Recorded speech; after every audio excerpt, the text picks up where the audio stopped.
Pode ser, meus irmãos, como todos já sabem, é um grande prazer e satisfação estar com os queridos aqui para mais essa pré-aula das lições bíblicas da Escola Dominical da CPAD. Hoje nós vamos abordar a lição de número 2 da nossa nova lição do trimestre, que vai falar sobre a igreja eleita, tudo com base na carta aos Efésios. A nossa lição é de número 2, que vai falar sobre a sublimidade das bênçãos espirituais em Cristo. Nosso textuário ele está em Efésios no capítulo 1, no verso 3, que nos fala o seguinte: Bendito o Deus e Pai de nosso Senhor, Jesus Cristo, o qual nos abençoou com todas as bênçãos espirituais nos lugares celestiais em Cristo. Nossa verdade prática nos fala o seguinte, que Deus nos elegeu em Cristo antes da fundação do mundo para que desfrutássemos das bênçãos espirituais. A leitura bíblica da nossa lição de hoje, ela está em Efésios no capítulo 1, do verso 3 ao 4, e depois do verso 9 ao verso de número 14. O objetivo geral desta lição é esclarecer as bênçãos espirituais concedidas por Cristo. E os objetivos específicos são 3, que o primeiro é refletir a respeito da nossa posição em Cristo, que vai evidenciar a realidade de uma vida cristocêntrica neste mundo, e a terceira é explicitar que o Espírito Santo desempenha importante papel no plano da salvação. Então, se você está nos vendo pela primeira vez, acesse o nosso canal, que é o AD Belém Pinda EBD, faça ali a sua inscrição, ative o sininho para que você possa então receber os nossos vídeos quando assim nós postarmos. Você que já tem nos acompanhado, continue compartilhando o vídeo e nos ajudando aí com o seu like, com o seu auxílio, com a sua ajuda. Amém, meus irmãos? Bom, antes de eu entrar em cada assunto, eu quero fazer uma introdução sobre a questão da carta aos Efésios e também do assunto ao qual nós vamos abordar. Bom, a carta aos Efésios, para muitos dos estudiosos, é a carta da maturidade da fé de Paulo. Ela é tida como a mais bela epístola e sendo também considerada como uma carta, uma circular, ou seja, uma carta universal. Ela serve ela não serviu tão somente para Éfeso, mas como também ela serviu para Éfeso e serve também para nós aos dias de hoje. Bem, por quê? Por que nós colocamos que a carta aos Efésios ela é universal, ou uma carta circular? Porque aqui Paulo ele não vai tratar de nenhum problema particular, pelo contrário, o apóstolo ele vai fundo, o apóstolo ele adentra no mais profundo da graça de Deus, trazendo as verdades divinas que consolam os homens. Então, no Novo Testamento, não há nenhuma outra série de documentos assim mais interessante do que as cartas de Paulo. Eu digo todas elas, inclusive a carta aos irmãos de Éfeso. Isto se deve pela forma literária de carta. Porque dentre todas as formas literárias, a de carta, né, que é esta que Paulo utiliza não somente para Éfeso, mas como para outras igrejas também, ela é um formato bem mais pessoal dentre todas as formas literárias que nós temos. Então, Demétrio, um dos críticos literários gregos mais antigos, ele escreveu uma vez o seguinte, dizendo assim, todos revelamos nossa alma nas cartas. Então, é possível discernir o caráter do escritor em qualquer outro tipo de escrito, mas nenhum tão claramente como nas cartas. Bom, por consenso geral, a carta aos Efésios ela se localiza no plano mais elevado dentre as literaturas devocionais e teológicas da igreja primitiva. Foi chamada de a rainha das epístolas e, de fato, com razão, ela é tida como a rainha das cartas, porque Paulo vai tratar de uma maneira tão grandiosa e única sobre a redenção de Deus para o homem nessa carta aos Efésios. Então, o pensamento central de Efésios é a compreensão da desunião na natureza, no homem, no tempo, na eternidade, na desunião entre Deus e o homem, e a convicção de que toda essa desunião pode converter-se em unidade quando todos os homens e todos os poderes se unam em Cristo. A ideia-chave de Efésios é a reunião de todas as coisas em Jesus Cristo. Cristo é o centro em que se unem todas as coisas, é o laço que liga tudo. E nos revelou o mistério da sua vontade de acordo com o seu bom propósito, que ele estabeleceu em Cristo, isto é, o de fazer convergir em Cristo todas as coisas celestiais ou terrenas na dispensação da plenitude dos tempos. É o que fala Efésios, no capítulo 1, do verso 9 ao verso 10. Se em Cristo há uma suficiência plena, então todos os homens, todas as coisas e todos os poderes só podem chegar à unidade quando aceitam a Cristo e vivem nele. A carta aos Colossenses ela afirma que Cristo é a cabeça. Porém, na carta aos Efésios, o ponto assertivo de Paulo está na frase importante sobre a igreja, que fala que a igreja é o corpo de Cristo. A igreja tem que ser a mão para a obra de Cristo, pés para correr atrás dos que se desviam, uma boca que fala por ele, um instrumento e um corpo pelos quais podem operar. Então, nossa pré-aula de hoje ela falará da sublimidade das bênçãos espirituais em Cristo, ou seja, a qualidade do que é perfeito. Isso quer dizer sublimidade. Também é uma questão excelente, a grandiosidade, a excelência, a perfeição. Então seria o quê? A perfeição das bênçãos espirituais em Cristo, ou a grandiosidade das bênçãos espirituais em Cristo. Então dessas bênçãos, ou seja, são as dádivas divinas, dádivas dadas ao homem por Deus. Então Paulo nos revela que Deus nos adotou por meio de Cristo. Isso para Paulo tinha um grande valor, pois no contexto romano a família se baseava no que se chamava pátrio poder. Então, o poder do pai. Então, sob a lei romana, o pai possuía um poder absoluto sobre seus filhos enquanto ele vivesse. E ao mesmo tempo era muito comum adotar-se meninos ali no tempo de Paulo, nesse costume romano, para evitar a extinção de uma família, assegurando então que ela continuasse a existir. Então Paulo entendia isso muito bem e coloca isso na carta aos Efésios, mostrando esse valor de adoção. E o interessante é que a pessoa adotada, ela desfrutava na nova família de todos os direitos de um filho legítimo, e ele perdia todo o direito de sua família anterior. Então, perante a lei, era uma nova pessoa. Tão nova era essa nova pessoa que foi adotada, que até as dívidas e obrigações relacionadas com a sua família anterior ficavam canceladas ou abolidas, como se jamais tivesse existido. Então Paulo diz que isto é o que Deus fez por nós. Então estávamos inteiramente sob o poder do pecado e do mundo. E Deus, por meio de Jesus, nos tirou deste poder para nos levar ao dele. Então, feitas essas considerações, vamos entrar em cada tópico e subtópico da nossa revista.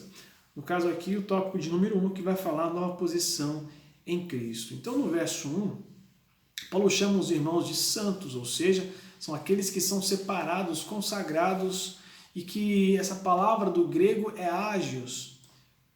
E ágios quer dizer o quê? Que são pessoas separadas, diferentes dos demais. Então, os santos aqui para Paulo são as pessoas que vivem uma vida diferente das demais, são santos fiéis, pessoas que habitam neste tempo e espaço, mas que não vivem de modo como a maioria das pessoas vivem. Ou seja, Paulo fala que esses santos, ou seja, esses ágios, essas pessoas elas estão aqui nesta terra, vivendo entre as pessoas, mas de uma maneira diferente, não são iguais como os demais que estão ao redor. Por quê? Porque creem em Jesus e o servem. Outra verdade importante que vemos nesse versículo é que os destinatários da carta possuíam dois endereços. Isso é uma verdade bem interessante, eu quero que você grave isso para você.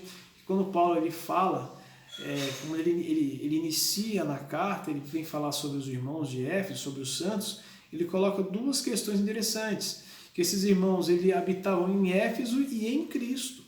Então, o cristão ele possui dois endereços.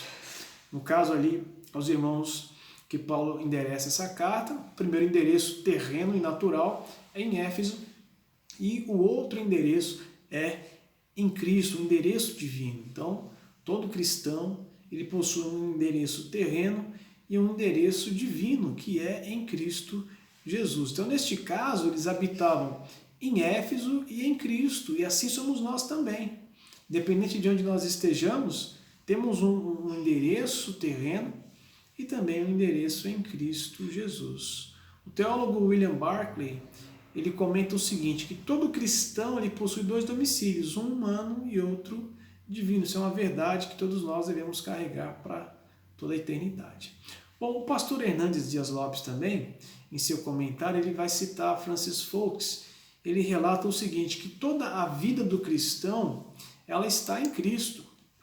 Então essa frase, estar em Cristo, ou alguma frase semelhante a essa, quando você começa a ler a carta aos Efésios, do capítulo 1, do verso 1 até o final deste capítulo, nós vamos encontrar 11 vezes Paulo fazendo menção dessa frase, em Cristo, ou alguma outra frase similar.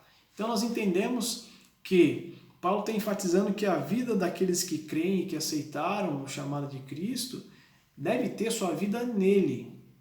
E ao estar nele, há algumas implicações a qual nós vamos estar demonstrando aqui. Então o cristão não apenas tem fé em Cristo, toda a sua vida está nele. Então, fazendo analogia, como a raiz dentro da terra, o ramo ligado à videira, o peixe tem que estar no mar e o pássaro no ar, assim o lugar da vida do cristão é em Cristo. Então muitos teólogos concordam que este trecho da carta aos Efésios, do verso 1 ao verso 14, é um hino de gratidão a Deus. E no verso 2, Paulo roga bênçãos aos destinatários, onde a graça, no caso que Paulo coloca ali, a graça e a paz, a graça é a causa da salvação, nós somos salvos pela graça, e a paz é o resultado dela, ou seja, da graça. A graça é a raiz e a paz é o fruto dessa salvação, então como relata o pastor Hernandes Dias Lopes no seu comentário, a carta aos Efésios. Então a palavra paz é outra aplicação que eu quero fazer aos amados irmãos, que nós temos aqui. A palavra paz aqui no grego é eirenes, e eirenes, ela nunca vai significar, por exemplo, uma paz por falta de dificuldade. Pelo contrário, eirenes é aquela paz que emana de dentro do ser. Algumas pessoas entendem que paz é a falta de dificuldade, é a falta de tribulação, é a falta... Então, eirenes não quer dizer isso. Eirenes quer dizer o seguinte, que é a paz que brota interiormente do ser humano, uma satisfação plena do homem. Então eu escrevi assim, mas tem a ver com o supremo bem-estar do homem, ou seja, a paz do cristão é algo que independe das circunstâncias eternas. Então Paulo está colocando isso, que aquele que tem a graça e é salvo em Cristo, automaticamente ele deve ter, ele possui dentro de si a paz, independentemente se ele está com problema, se ele não está com problema, mas se ele estiver com problema, com dificuldade, como ele mesmo estava preso e escreve essa carta aos irmãos de Éfeso, por dentro havia paz em Paulo, porque a paz dele não brotava de algo exterior, algo externo, mas brotava de dentro. Então a paz do cristão é o sorriso de Deus que se faz presente no coração dos redimidos por meio do sangue de Cristo, como relata o nosso pastor Hernandes Dias Lopes. Então, Deus toma homens pecadores e perversos e os salva e os une, tendo Jesus como elo. criando então um novo homem, não apenas em um novo homem que serve alegremente a Deus, mas que experimenta uma transformação crescente, tornando-se perfeito à medida da estatura perfeita de Cristo, como relata Efésios 4:13. No versículo 4, Paulo informa que Deus nos elegeu antes da fundação do mundo. Isso não implica na doutrina da eleição, sendo que essa doutrina ela é motivo de muitas discussões, ok? E o interessante é que as Escrituras ensinam que Deus escolhe pessoas sim para a salvação, como está em 2 Tessalonicenses, no capítulo 2, do verso 1 ao 3. Mas a Bíblia se refere aos crentes como eleito, mas segundo a presciência de Deus, como está em 1 Pedro, no capítulo 1, no verso 2. Então, os eleitos aqui são os que creem em Cristo. Não que Deus elegeu alguns para serem salvos e automaticamente excluiu outros para a perdição, não. Todos que aceitam Cristo e o servem são eleitos de Deus pela sua presciência. Então a Bíblia não ensina que Deus escolhe pessoas para a perdição. O fato de Deus escolher alguns para serem salvos não implica que ele condena arbitrariamente todas as demais pessoas. Deus nunca condena quem merece ser salvo. Mas não há ninguém que mereça ser salvo. Olha que interessante. Antes, ele salva alguns que deviam ser condenados. Não pregamos universalismo, mas entendemos que Deus quer salvar a todos, e está aí. A salvação derramada para o ser humano, mas a pessoa tem que aceitar e crer que Jesus Cristo é o caminho, a verdade e a vida, e que Ele é a propiciação, a salvação do homem perdido, caído no pecado.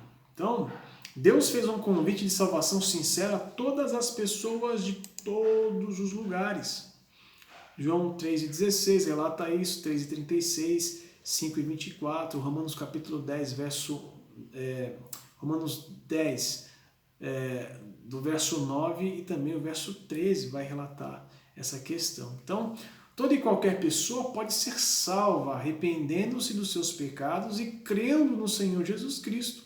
Então, por isso, se alguém se perder, foi porque quis e não pela vontade de Deus. Uma verdade excepcional que Paulo nos revela é que todos os atos de Deus são determinados internamente e nascem de sua misericórdia. Não são determinados externamente como uma reação ao comportamento do homem.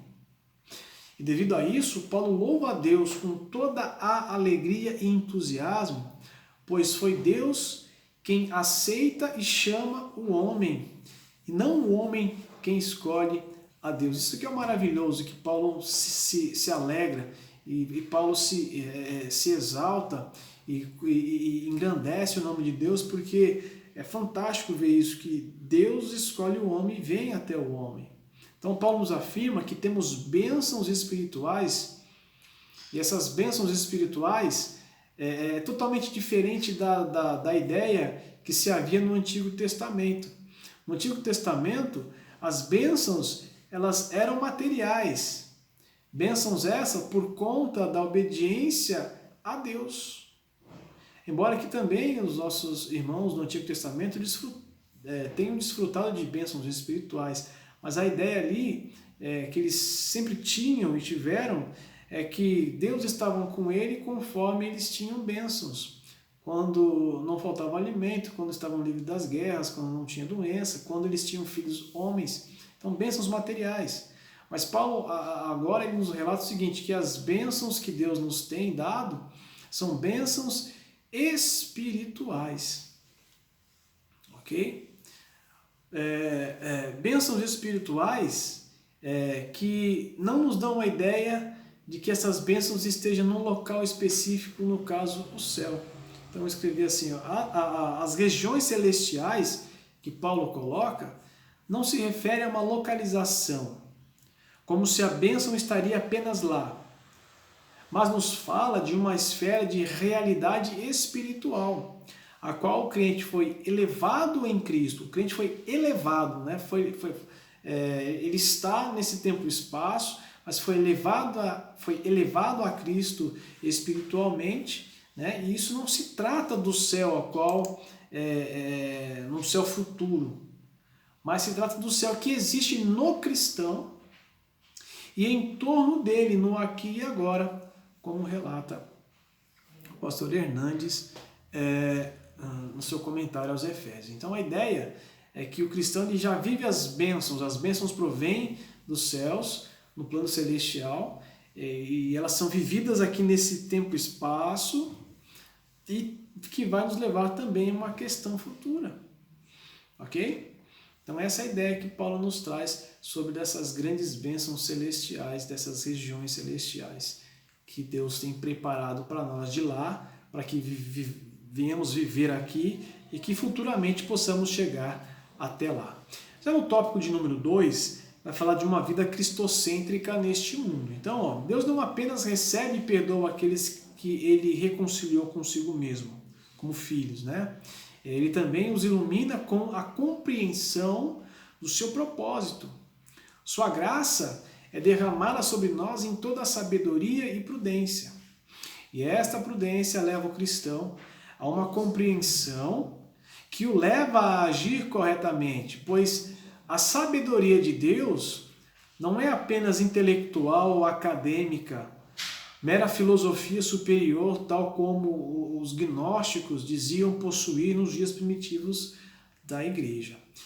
William Barclay, também outro teólogo, diz o seguinte: Cristo outorga aos homens a habilidade de ver as grandes verdades últimas da eternidade e de resolver os problemas de cada instante. Então, Deus nos mostrou a Paulo que haveria de acontecer na plenitude dos tempos, que tudo se convergeria em Cristo, tudo seria restaurado, mas ao mesmo tempo Deus também dá ao homem a capacidade de agir no agora, de ser diferente, de atuar nesse momento da maneira que venha refletir a Cristo. O pecado, ele separou o homem de Deus, do próximo, de si mesmo, da própria natureza. Então o pecado ele desintegra, ele rasga, ele separa todas as coisas, mas em Cristo Deus juntará todas as coisas na consumação dos séculos. Para Paulo, o mistério essencial era a maneira pela qual Deus, por meio de Cristo, ele traz o homem de volta à comunhão consigo mesmo. É muito mais do que isso. É a maneira pela qual ele traz a humanidade restaurada ao universo inteiro, que se tornara desordenado devido à rebelião do pecado do homem. O mistério aqui, que Paulo ele relata, nada tem a ver com algo misterioso no sentido de difícil de entender, mas com algo que por muito tempo permaneceu em segredo e que agora se revela. Assim, pois no sentido neotestamentário, mistério é algo oculto aos pagãos, mas é claro aos cristãos. É um segredo cujo significado foi revelado agora para nós. E agora Paulo verte seu grande pensamento numa só sentença. Até agora os homens tinham vivido num mundo dividido, por onde se olhava só havia divisão entre os animais, os homens, como eu já falei, o domínio do homem tinha quebrado a união social da natureza, então havia divisão entre o judeu e o gentio, entre o grego e o bárbaro. Sobre toda a redondeza do mundo não existia outra coisa senão luta, tensão, guerra, separação, ódio, divisões. Jesus veio ao mundo para eliminar as divisões, para resolver as tensões, para fechar as brechas e separações e para reunir em um todos os homens. Então, para Paulo, nisso consistia o segredo de Deus, o grande mistério de Deus. Ok? Então, a revista vai tratar sobre a plenitude dos tempos, que é um momento oportuno que Deus, na condução dele mesmo, iria culminar nessa restauração da humanidade. E o terceiro tópico, já nós caminhamos para o fim, vai relatar o seguinte: como a revista nos relata, também nós já sabemos, O Espírito Santo ele desempenha um importante papel no plano de salvação idealizado por Deus Pai. O apóstolo Paulo destaca duas bênçãos gloriosas que precedem no Espírito Santo. Uma é o selo e outra é a garantia. No que diz respeito ao selo, temos ao menos 4 finalidades sobre essa questão do selo, nessa tipologia do selo, que é garantir o caráter autêntico de um documento. Então, o dono atesta a sua genuinidade, como está em Romanos 8:9, ou seja, nós possuímos o Espírito Santo e pertencemos a Deus, né? Ok? Nós temos também a questão que é uma marca de uma propriedade, tá? Propriedade essa de Cristo, como está em Coríntios 6:19-20. Também o selo ele tem a tipologia do quê? De nos proteger contra violações e danos e de uma transação comercial, né? Então, o selo ele tem essa questão que é garantir, né, o caráter autêntico, né, de cada um de nós, é uma marca de uma propriedade, no caso a de Cristo, que nos protege contra violações e danos, e também uma transação comercial. Quando eu digo transação comercial, por quê? Porque Cristo já veio, esteve aqui e pagou um preço por nós, vertendo o seu sangue ali no Calvário. Então é isso que Paulo tem em mente quando ele trata do selo. Tá? O outro ponto é a questão da garantia. Então o Espírito Santo é o primeiro pagamento que garante aos filhos de Deus que ele terminará a sua obra em nós e nos levará para a glória. Então, tudo isso significa que aquele que tem o selo do Espírito Santo tem a salvação garantida. Como está no capítulo 1 de Efésios, no verso 14. Só que isso não quer dizer que o crente está salvo para sempre, né? Independentemente de sua conduta. Mas que a redenção está validada aos eleitos em Cristo que permanecem fiéis, crendo e servindo a Deus com fidelidade e com sinceridade. Meus amados irmãos, estamos caminhando já para o fim. Esse é mais um subsídio que nós colocamos para você, para complementar a sua aula. Eu espero que nós possamos ter alcançado o objetivo e que, verdadeiramente, para que nós possamos compreender, Deus, ele se inclinou ao homem. Deus, ele tem algo maravilhoso para cada um de nós. Mas tudo isso culmina em Cristo. Nós temos que compreender que Cristo, ele é o elo, ele é o laço, ele é o ponto que vai unificar e convergir todas as coisas. Então, Paulo ele traz isso nessa carta aos Efésios com maestria, mostrando que aquilo que estava em oculto para a humanidade foi revelado agora e que Deus tem um plano muito maior e melhor para todos os homens. Então, a revista ela conclui dessa forma. Então, nessa porção da epístola aos Efésios, o plano divino revelado resulta na reconciliação do ser humano com Deus por meio de Cristo e na restauração de todas as coisas visíveis e invisíveis. Ambos os propósitos devem redundar em louvor e glória ao Deus eterno. Na plenitude dos tempos, todo o desígnio divino estará plenamente executado. Meus amados irmãos, essa é a nossa aula de hoje. Espero que tenham gostado e que Deus possa abençoar a todos com essa lição e um forte abraço.